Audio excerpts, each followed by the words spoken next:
بسم اللہ الرحمن الرحیم۔ شروع اللہ کے نام سے جو بڑا مہربان اور نہایت رحم کرنے والا ہے۔ آج یہ تسبیح کر لو، یہ تسبیح 7 آسمانوں سے 7 زمینوں سے بڑا اسم اعظم ہے۔ یہ عمل کرنے کے بعد جس چیز کو دیکھو گے وہ تمہاری ہو جائے گی۔ محترم ناظرین، اگر آپ اس عمل کو 41 مرتبہ میرے بتائے گئے طریقے کے مطابق اگر آپ پڑھتے ہیں تو انشاءاللہ اللہ پاک آپ پر مہربان ہو جائے گا، کیونکہ اللہ کریم انسان کی مخلوق کی دعاؤں کو سننے والے، قبول کرنے والے ہیں۔ تو آپ نے ضروری عمل کو کرنا ہے۔ اکثر لوگ یہ کہتے ہیں کہ ہم جو بھی دعا کرتے ہیں وہ قبول نہیں ہوتی، جبکہ بعض لوگوں کی دعائیں بہت جلد پوری ہو جاتی ہیں۔ زیادہ تر لوگوں کا یہی شکوہ ہے کہ اللہ پاک ہماری دعائیں قبول نہیں کرتا۔ یہ مسئلہ انتہائی اہم اور اکثر و بیشتر لوگوں سے سننے میں آیا ہے کہ وہ اللہ تعالیٰ سے بکثرت دعا کرتے ہیں لیکن ان کی دعا قبول نہیں ہوتی۔ آخر وجہ کیا ہے لوگوں کی دعا قبول نہیں ہوتی؟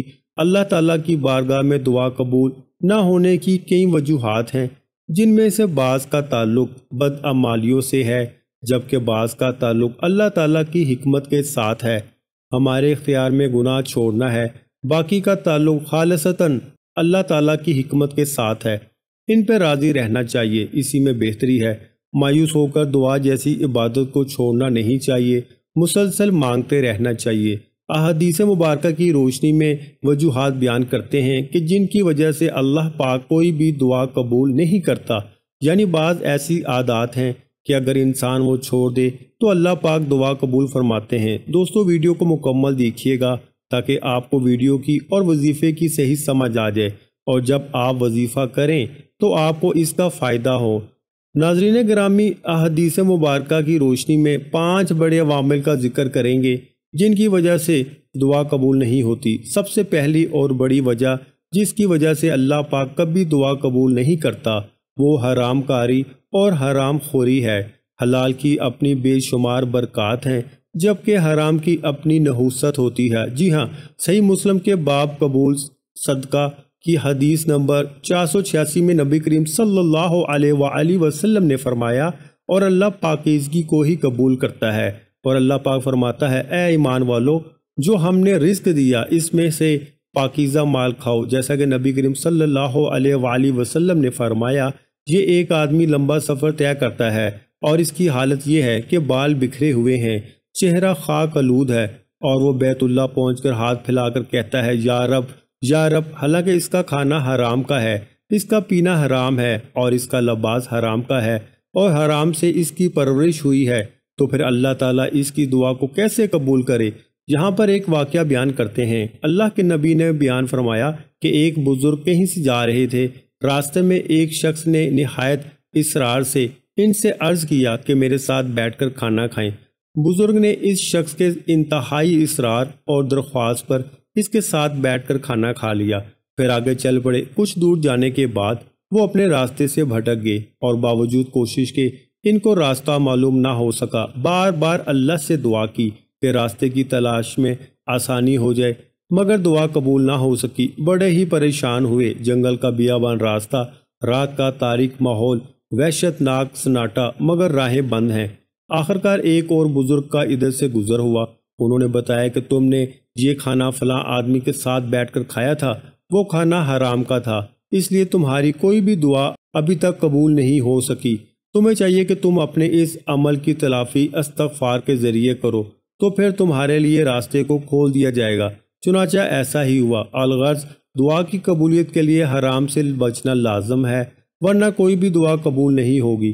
دوسری بڑی وجہ جس سے اللہ پاک دعا قبول نہیں فرماتا وہ گناہ، جلد بازی اور مایوسی۔ صحیح مسلم کی حدیث نمبر 7036 میں نبی کریم صلی اللہ علیہ وآلہ وسلم فرماتے ہیں کہ بندے کی دعا اس وقت تک قبول ہوتی ہے جب تک کہ وہ گناہ کی بات کی دعا نہ کرے اور نہ ہی قطع رحمی کی دعائیں مانگے، اور اس کی دعا اس وقت تک قبول ہوتی رہتی ہے جب تک وہ جلد بازی کا مظاہرہ نہ کرے۔ پوچھا گیا کہ یا رسول اللہ صلی اللہ علیہ وآلہ وسلم، جلد بازی سے کیا مراد ہے؟ آپ صلی اللہ علیہ وآلہ وسلم نے فرمایا کہ بندے کا اس طرح کہنا کہ میں نے دعا مانگی وہ فوراً قبول نہ ہوئی، تو میں نے دعا مانگی لیکن وہ بھی قبول نہیں ہوئی، پھر وہ دل برداشتہ ہو کر دعا کو چھوڑ دے۔ ناظرین گرامی، تیسری بڑی وجہ جو دعا کی قبولیت میں رکاوٹ بنتی ہے وہ ہے شرعی ذمہ داریاں پوری نہ کرنا۔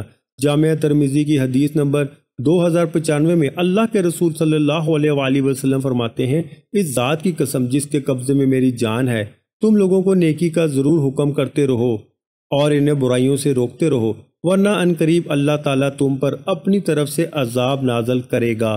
دعا مانگو گے تو صحیح، لیکن اس کو تمہارے حق میں قبول نہیں کیا جائے گا۔ اسی طرح چوتھی بڑی وجہ جس سے اللہ پاک ہماری دعا قبول نہیں فرماتا وہ غافل دل سے دعا مانگنا۔ جامعہ ترمذی کی حدیث نمبر 3401 میں نبی کریم صلی اللہ علیہ وآلہ وسلم نے فرمایا، اللہ سے دعا مانگو تو اس کے قبول ہونے کا یقین رکھو۔ یہ بات اچھی طرح سمجھ لو کہ اللہ تعالیٰ ایسی دعا کو قبول نہیں فرماتا جو غافل اور لاپرواہ دل سے مانگی جائے۔ ناظرین، پانچویں اور آخری بڑی وجہ جس سے دعا قبول نہیں ہوتی وہ ہے اللہ پاک کی حکمت، یعنی اگر ہماری دعا قبول نہیں ہوتی اور ہم میں حرام خوری اور حرام کاری، گناہ، جلد بازی، مایوسی، شریعت پر عمل نہ کرنا اور غافل دل کی عادات نہیں ہے تو پھر دعا کا قبول نہ ہونا اللہ پاک کی حکمت ہے۔ جیسا کہ مستند احمد کی حدیث نمبر 11133 میں اللہ کے رسول کا فرمان ہے، جب بھی کوئی مسلمان ایسی دعا کرے جس میں گناہ نہ ہو اور قطع تعلق بھی نہ ہو تو اللہ رب العزت تین باتوں میں سے ایک ضرور اس سے نوازتے ہیں، یا تو اس کی دعا کو اسی طرح جلد قبول فرما لیتا ہے، یا اس کے لیے آخرت میں ذخیرہ کر دیتا ہے، اور یا اس جیسی کوئی برائی اس سے ٹال دیتا ہے۔ صحابہ کرام رضی اللہ تعالیٰ عنہ کہنے لگے، پھر تو ہم کثرت کے ساتھ دعا مانگا کریں گے۔ تو نبی کریم صلی اللہ علیہ وآلہ وسلم نے فرمایا، اللہ تعالیٰ اس سے بھی زیادہ عطا کرنے والا ہے۔ اس کا کلام یہ ہے کہ جب بھی دعا مانگی جائے اس میں اخلاق توبہ، اللہ کی طرف رجوع، عاجزی و انکساری، خوشحالی و بدحالی دونوں میں دعائیں کرنا، ابتدا اور انتہا میں اللہ پاک کے اسماء حسنہ کا شامل ہونا اور دعا کے انداز کا مناسب ہونا نہایت اہم ہے۔ اللہ تعالی ہمیں ہر حال میں دعا مانگنے والا بنائے اور ہماری دعاؤں کو مقبولیت عطا فرمائے۔ اب چلتے ہیں وظیفے کی جانب، جو ہم نے آپ کو ابھی تک بتایا ہے۔ اس میں ہمارا مقصد تھا کہ دعا کیسے قبول ہوتی ہے، اگر دعا قبول نہیں ہوتی اس کی کیا وجوہات ہوتی ہیں۔ اب آپ نے وظیفے کے بعد میں دعا کرنی ہے، انشاءاللہ آپ کی دعا ضرور قبول ہوگی۔ تو دوستو، اب میں آپ کو وظیفہ بتاتا ہوں۔ یہ عمل بہت ہی مؤثر ہے، آپ اسے جس وقت بھی کریں، کسی نماز کے بعد، کسی بھی وقت میں، تو انشاءاللہ اللہ کریم آپ کی دشمنوں سے بھی حفاظت فرمائیں گے۔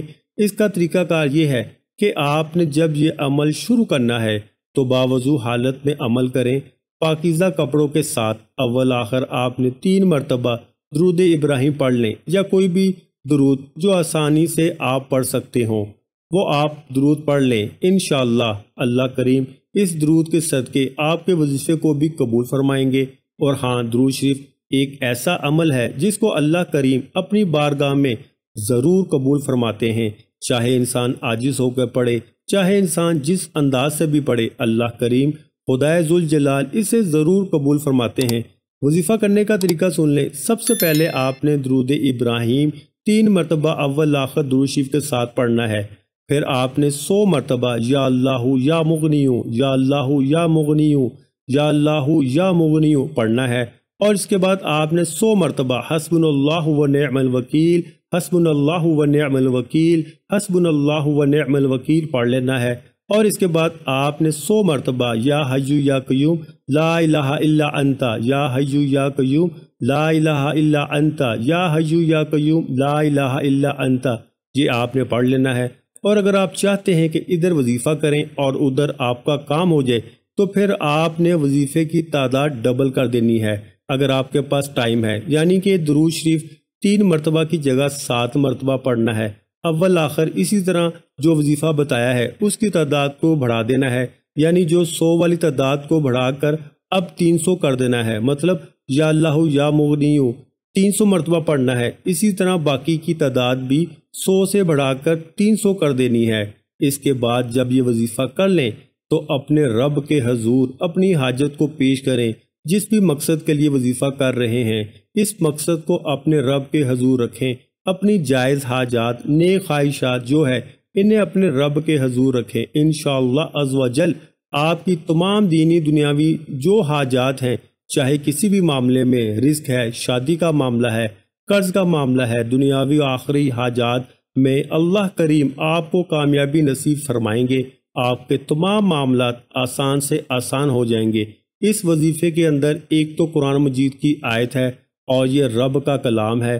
رب کے کلام میں کتنی تاثیر ہے یہ مجھے بتانے کی ضرورت نہیں ہے، ہر انسان جانتا ہے کہ اللہ کے کلام میں کتنی تاثیر ہے، جس کا ایک حرف، ایک زبر زیر پیش کو بروز محشر انسان کا بیڑا پار کر دے گی۔ اس کے بعد اللہ کریم کے دو نام ہیں، ایک اللہ، یہ بھی اسم اعظم ہے، دوسرا یا مغنیو، یہ بھی رب کریم کے اسماء مبارکہ میں سے ایک ہے۔